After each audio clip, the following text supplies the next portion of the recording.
Bekas Perdana Menteri Datuk Seri Najib Razak menafikan dakwaan beliau hanya mendedahkan sebahagian asetnya berhubung perintah instruksi Marifah larangan melepaskan harta yang dikeluarkan Mahkamah Tinggi pada Februari tahun lalu. Najib melalui afidavit jawapannya terhadap permohonan instruksi Marifah oleh Syarikat One Malaysia Development Berhad One MDB berkata, wang berjumlah RM 114 juta yang dilaporkan dikembalikan kepadanya bukan sebahagian daripada aset beliau. Ini kerana pada setiap masa jumlah 114 juta itu dipegang secara amanah oleh saya bagi pihak UMNO selepas pilihan raya umum ke-14 PR14 yang baru selesai beberapa hari sebelum serbuan di apartemen saya.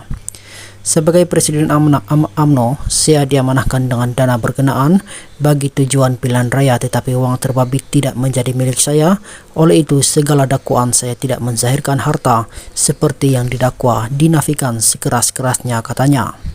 Najib berkata alasan RM 114 juta itu pada awalnya dikembalikan kepadanya adalah kerana ia di dalam satu prosiding perlucutan hak harta yang dimulakan oleh pendakwa raya dan selepas ia permohonan ditolak.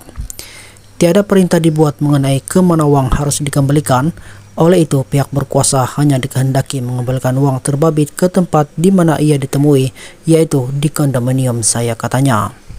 Bekas ahli parlimen pekan itu memfailkan jawapan berkenaan melalui firma guaman Tuan Safi NCEO pada 28 Jun lalu. Sebelum ini, pengerusi One MDB Datuk Johan Mahmud menerusi afidavit tambahan dalam kes saman difailkan syarikat itu dan anak syarikat One MDB mendakwa Najib hanya mendedahkan sebahagian asetnya dari tahun 2011 hingga 2020 dan tiada maklumat dibuat mengenai asetnya dari tahun 2021 hingga 14 Mac lalu. Johan berkata berdasarkan afidavit Najib berhubung pendedahan asetnya, beliau percaya Najib hanya membuat pendedahan separa dan tidak mematuhi perintah Marifah dan perintah ad interim sementara. Katanya Najib tidak mendedahkan aset yang dipegang dalam akaun banknya, tidak mendedahkan aset terkininya dan aset yang didedahkan adalah berkaitan tempoh 2011 hingga 2020. Beliau berkata tiada pendedahan berkenaan aset Najib pada 2021 sehingga 14 Mac 2022 dan Najib tidak mendedahkan sebarang aset di luar bidang kuasa di mana mengikut laporan berita bertarikh 5 Ogos 2021 wang tunai sebanyak RM 114 juta dilepaskan kepadanya berikutan penolakan saman berhubung perlucutan hak harta. Pada 8 Februari tahun lalu, Mahkamah Tinggi membenarkan permohonan ex parte bagi instruksi Marifah oleh One MDB dan Global Diversified Investment Company Limited, dahulunya dikenali sebagai One MDB Global Investment Limited, iaitu plaintiff pertama dan kelima dalam saman terhadap Najib dan beberapa individu lain.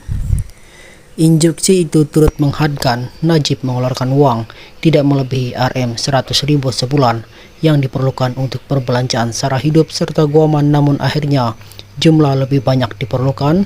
Beliau perlu mendapat kebenaran bertulis daripada peguam MDB dan Global Diversified.